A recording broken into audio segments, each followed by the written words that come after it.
and number 6, Tom the Vic, I think. But it's bolted it. Yeah, it led all the way. When he let it down around about 300 metres out, just put a gap of 3 or 4 lengths into them, and was never ever going to be run down.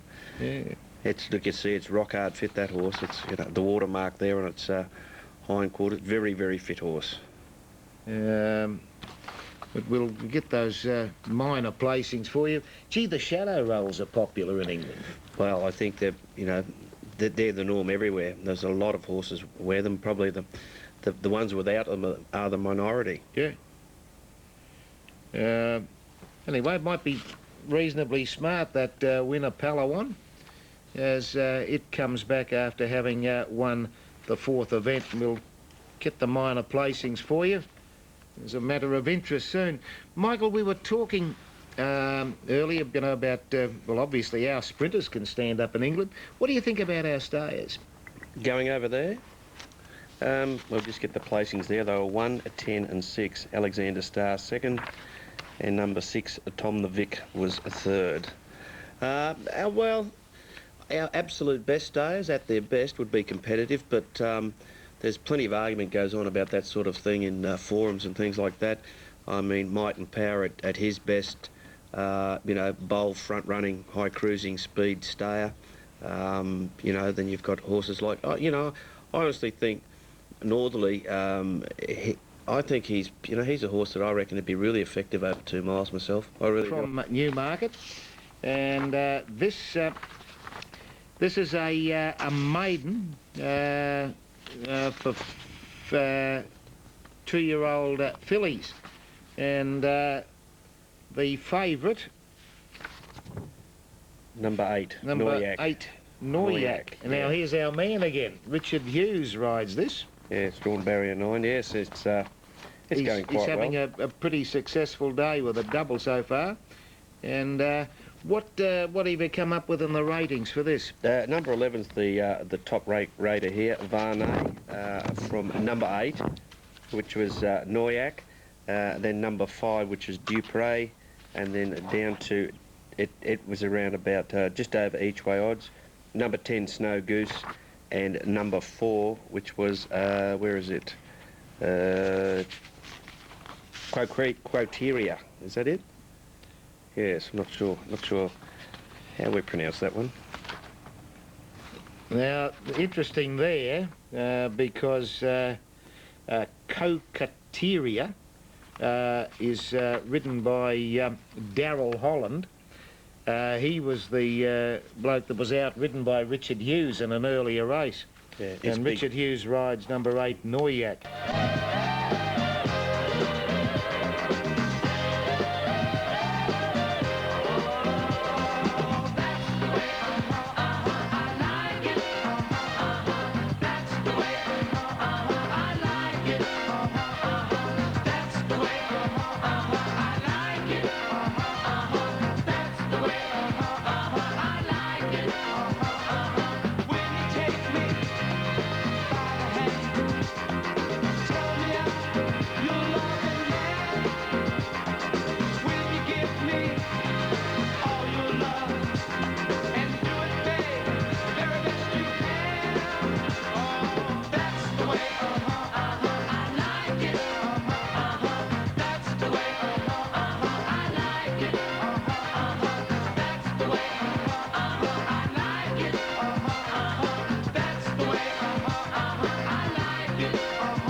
is racing's the same the world over, isn't it, Michael? There's always some great views on a racetrack, and I've always said about Sky's coverage, it's like those ice creams, hard to lick.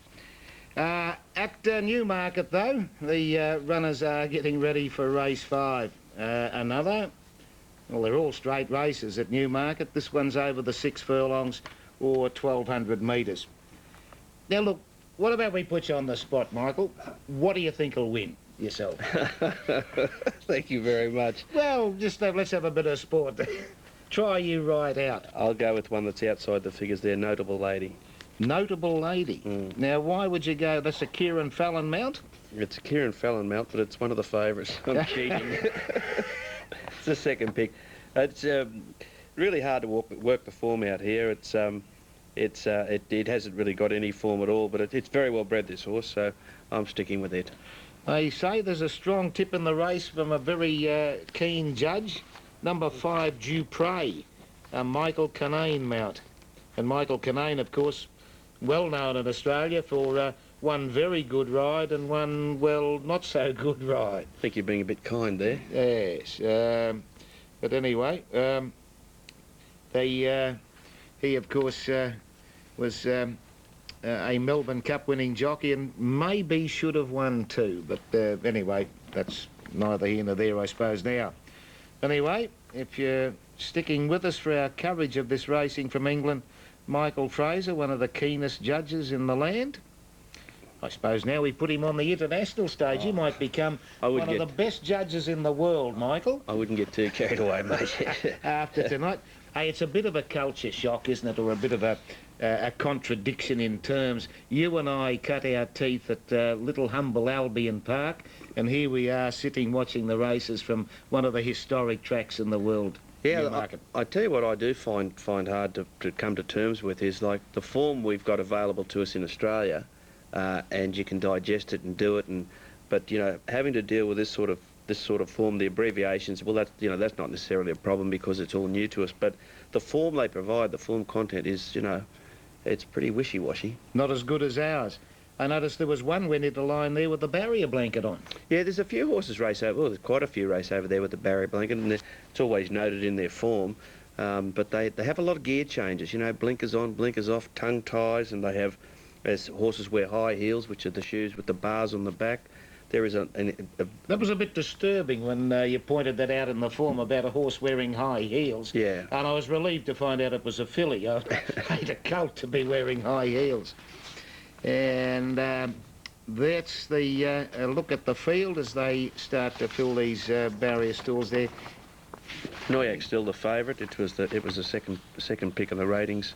Number 8, number 11 still the top pick, and it's a little bit better than each way odds over there on course.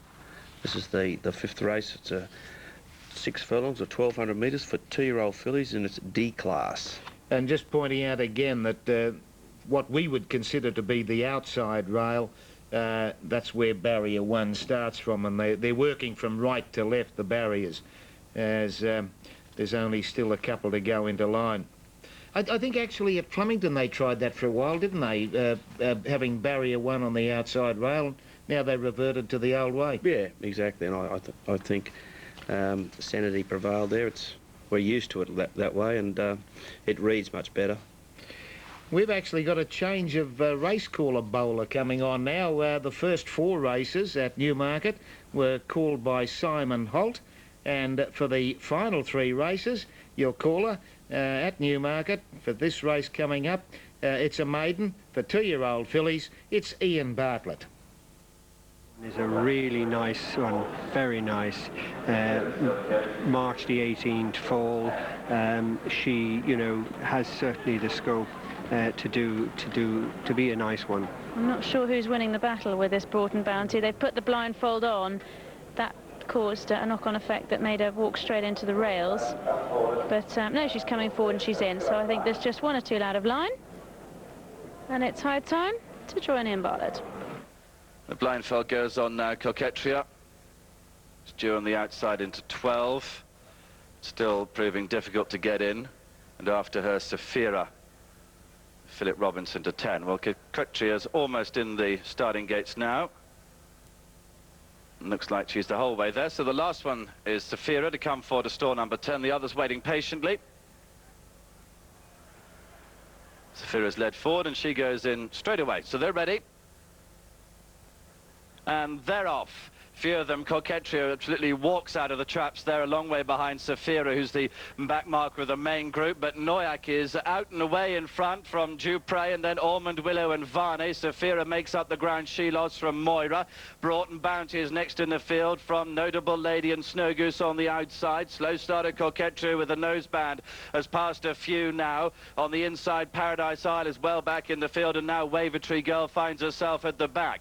Heading down to the final 3 furlongs, Noyak the leader, Varney with the noseband coming into second place. The gamble Notable Lady, though, comes right through to head both of them off now. And then Safira from Wavertree Girl, Coquetry on the outside from Dupre, who's struggling against the rails. Heading down to the final 2 furlongs. Varney in the centre. The far side is Noyak. The near side is Notable Lady, who's now struggling. Behind these, Safira. Then comes Wavertree Girl as they begin the run up the hill to the last furlong. And Noyak, Richard Hughes again out in front here. Wavertree Girl finishing well on the outside. Paradise Isle coming home strongly as well. Varney behind those, but Noyak is surely clear. A great run from Paradise Isle through to second place. Noyak, though, kept going to the run to the line, wins it from Paradise Isle, Wavertree Girl, and Snow Goose right on for 4th. Paradise, I mean, really, that's the one for future. Well, a good race. This Noyak was drawn in a disadvantage of a draw, or stall, I should say, in stall number 9. Richard Hughes straight across to that far rail, the favoured strip. Always saving a little bit, wasn't he? He kept on to this filly for as long as he could. Yes, you could see that the Varney, the Sheikh Mohammed filly, was at it a lot earlier than Richard was. He's put his stick down, he's given her a smack. Well, he's picked it up again now, because this is where the race unfolds. But before that, he was probably the last one to ask for a response from the filly. As you say, the loader horse going backwards, but this is the eye catcher here in second. Paradise Isle. The one I put up for the future. Yeah. You know, real scope for the future. Paradise Island, Chris Wall, absolutely tremendous run. Came through the complete field there in the last furlong and a half. I think got a little bit of a rough passage as well, Well, with yes, about yes, between the 2 and the 3. Here we are, Emma. Now we got the head on. You see it out the back with Yeah. the red and white. Yeah. It's looking last. for somewhere to go. It's just got a wall of horses in front of her at the moment. She's got her head turned sideways, hasn't she? Because she got stopped there for a second. Now she's sort of on the move again, and it opens up there for her all right. Yeah, I have a feeling she gets stopped again here, though. You can see, there he look, is, the absolutely head turned completely sideways again. Not turned over, absolutely turned over. That's a fascinating one, really interesting. Why did you like her so much before, Jerry? I just thought that she was a bit weak at the moment, but the frame was there, Emma. Terrific frame to grow into. As I said, another winter, and you know, she'd be a really lovely model. And the loader horse Varney very much knew her job, didn't she, and faded when it mattered. Well, she did, but I did think she needed the race, you know, which is unusual for loader horses. But she certainly looked as carrying a bit of condition. And wasn't the third horse Wavertree Girl? Yes, yeah, that was. Good run, because Nick Litmoden's horse, they come on a lot for their first run. Yeah, this one, I mean, I got tall, nice, but she was fit. Right. So, you know, the one that was the least fittest in the finish there was the loader horse. Okay, the full 1, 2, 3 in the studio. Right, there it was, harking back to another one of those great English classics. This is the English Derby, and we go back to the year of 1967. The 7-4 favourite, Royal Palace, number 11. 13, Ireland's Royal Sword. 14, Great Pleasure. This year, particular interest in the start. For the first time, they're using starting stalls. Understandable hesitation from some of the 22 runners.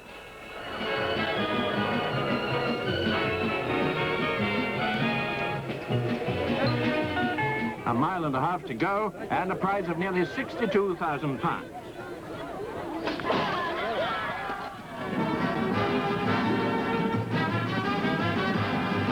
And as they go up the hill, it's Almighty, Kiss of Life, Persian Genius, Dominion Day.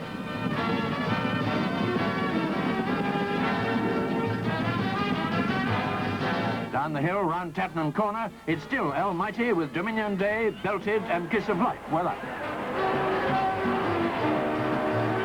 And here's the horse you're waiting to see. On the rails, the Crimson Cap of the favourite. Coming up on the outside, Rivocco. George Moore on the favourite, Royal Palace, coming up to beat Lester Piggott on Rivocco in a spectacular finish.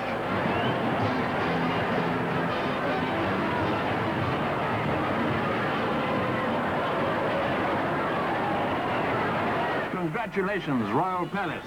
Not forgetting that great Australian rider, George Moore, on his first Derby win.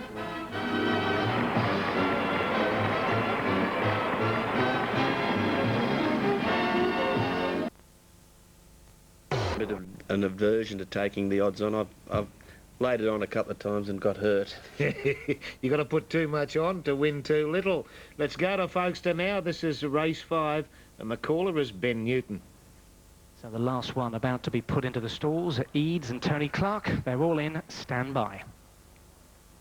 And away they go then for the Eadgate Handicap, the 4:20 on the card. It's run over 1.5 miles. And Eastwell Violet, green-pink cap, is the very early leader as they run up towards the stands for the first time. Room Enough in cheek pieces, pulling quite hard. First Pressure, black and red striped sleeves, noseband on the far side, is into second position. And then Analogy races keenly as they pass the post into second now from First Pressure. And then Humdinger in 4. Room Enough hasn't settled in 5. And then Quick to Move and Eads, the pair in green jackets at the tail of the field as they race past the 1.25 mile starting point and down the side of the track here with 1 mile and 1 to travel.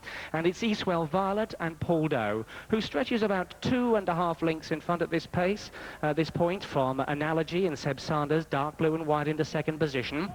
Then First Pressure and Liam Canary, who won our last race on Palawan, bidding for a double here. He's on First Pressure with the red cap in third place, just in front of Humdinger and Chris Catlin in purple, who races in fourth. Quite well strung out they are too, because there's a gap then of 3 or 4 lengths to Room Enough in fifth place for Jamie Mackay, who's had a couple of runners up here this afternoon so far.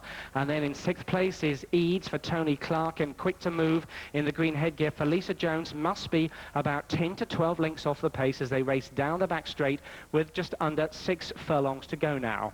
And Eastwell Violet continues out in front to Analogy, the long odds-on favourite. Got very warm beforehand, but who can blame him on a hot day like this at Folkestone? And Analogy races very sweetly for Seb Sanders in second position to within a length of the leader now. First Pressure is 1.5 lengths down in third, with a neck then to Humdinger in 4, and these 4 have just opened up by 4 lengths over Room Enough and Eads.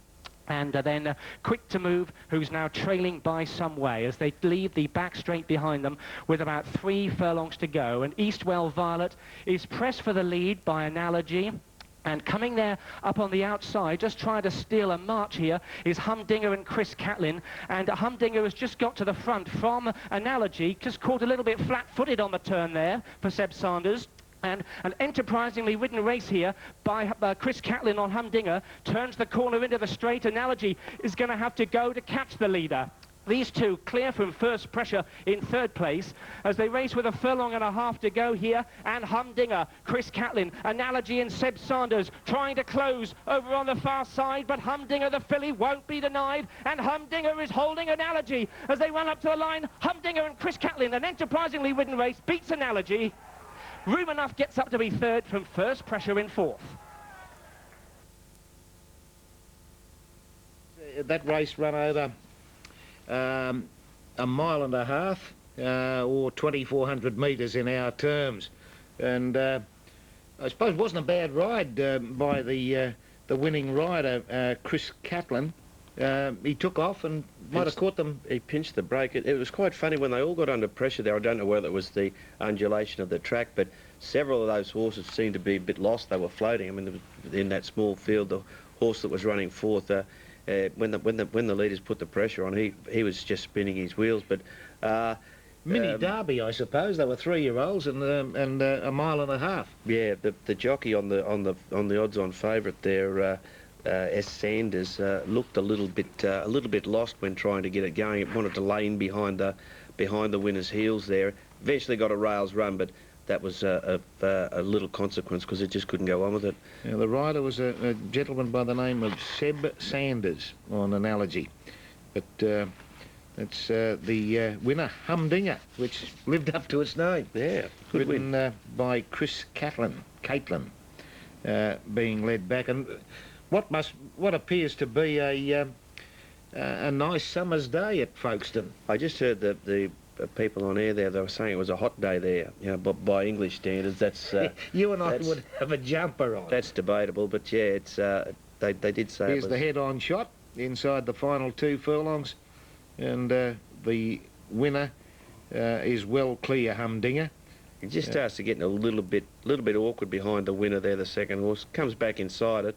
It's more, I think, actually you could see it was the winner shifting out in front of him. He actually went quite straight, the second horse, but he was too good. Yeah, there it was. That was the 5th event on this program from Folkestone. So, Michael, your idea was right. You said odds on, look on, and Yeah. it proved to be right, because the winner, Humdinger, would have been the second favourite, and quite a pronounced second favourite for the race. That's the second last event at Folkestone. There's only 6 races there this evening, or early morning our time. Now, after Folkestone, our next race will be from Newmarket, and this is a maiden, and it's over the straight 7 furlong course. And we might just have a look at the field. Michael, how do the ratings come up here? Number 1 is Authority, which is ridden by Kieran Fallon. Yes, well, unfortunately, time form, I don't know whether that they do or don't have trials, or they can or can't rate them on their breeding, but they've got there's no ratings at all for this race. They're basically all first starters. There's 2 horses that have raced, and both of those finished down the track at their only appearance, so unfortunately we've got no ratings at all. The favourite appears to be number 8, number 1. Number 1, Authority. The Kieran Fallon mount is a fairly short-priced favourite. And it hasn't raced, Michael? No. Might be the Kieran Fallon factor. But it's another of the progeny of Bluebird, one of the Coolmore stallions, and Bluebird did have a winner earlier in this Newmarket program. It's a half-brother to a 5 furlong winner, Need You Badly, so it's, you know, there's some breeding there that says it might be precocious early. This is a 7 furlong race. It's also related to a top-class sprinter in Lake Constantine, so it's got the breeding on its side. Well, that may be something of a prophetic tip, because when we were doing this program, I said I need Michael Fraser badly for his authority on racing form. But anyway, Authority is the clear-cut favourite from number 8, Kashina Falls, and the third most fancied is number 6, Strike Lucky. They could have gone the real Roy Reen go and called it Strike Me Lucky. Yeah, Authority, as you said, it's a Bluebird colt. This one's a full brother to a Triple Blue, and a half brother to, as I said, the 5 furlong winner, Need You Badly. Bob's Buzz, it's at odds. It's the one that has raced. It was slowly away and was always well back in a field of 16 behind Formalise at Windsor. That was over 6 furlongs. In a 2-year-old maiden, that was back in October. Dockland Prince, it's the other one that's raced. Oh no, sorry, no, it hasn't raced. It's not all that well bred either. Imperial Dragon, it's a Meadow Lake colt. It's a half brother to horses that are bred for a mile and beyond, so it may be in trouble. Jimmy Burns, the other one that has raced, was mid-division and ridden out. That was when it weakened badly, 9th of 10, beaten 8 lengths behind Tree Pony at Newbury. That was over 7 furlongs in a 3-year-old race. All right, well, if we were there at Newmarket, this shapes up to be a pretty tough betting affair. Yeah, it's as I said, it's funny they can't rate them unraced. I mean, we can do that here in Australia. Yeah. We don't have any problems, but Look, I'd say obviously there they just don't have trials and things like that, so it's got to take pot luck. You're watching our coverage of English racing tonight and early in the morning. Newmarket and Folkestone are the two tracks, but we've been having a look back over some of the great classics, the English derbies of the past. And earlier, Michael and I were talking about English jockeys, and there was probably none better than Lester Piggott, who had several trips to Australia and rode with considerable aplomb here. I remember he won one race, Michael, an international stakes at Doomben on a horse called Prunder. Exactly, the one-eyed warrior. He was a great rider. Got a funny story about one of those international stakes. We might get time to tell you later on. But anyway, let's go back to 1968. Lester Piggott in one of his many feature wins in England. Wonderful weather for the Derby, that other great sporting event of the week. For many it was all pretty familiar, but for one personality, this Derby's the first. The odds-on favourite, Sir Ivor, number 5, winner of this year's 2,000 guineas. Royal appraisal of the field. Billy Fury's entry, first-rate Pirate, was generally agreed to have a first-rate chance of coming in last. He did too. Mount Athos, 14, once trained in Scotland, another first-timer. If the Derby's new to Sir Ivor, it's old hat to Lester Piggott, winner 3 times already. At 18, Tony Murray's the youngest jockey in the race. Senior jockey is Bill Rickaby, 51, riding Floriana, number 9.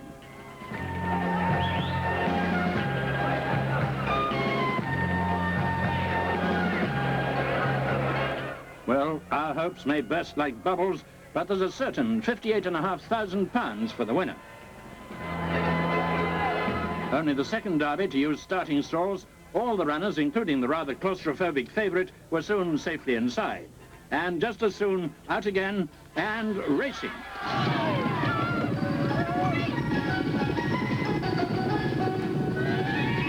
Up the hill, it's Ben Roy leading the field of 13. Connaught's there, Laureate, Romand, Atopolis and Society.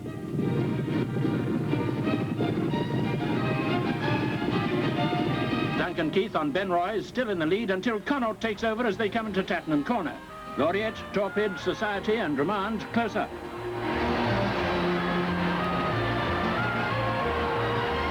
Into the straight, the favourites line back in 6th place. Sir Ivor had never run this distance before, and either stamina to bring him through. Well, here it comes. On the outside, nearest camera, Lester Piggott and Sir Ivor begin that astonishing finishing burst. On past Romand and Mount Athos, on past the valiant Connaught. Almost as if he'd grown wings like Pegasus, Sir Ivor flies to the post.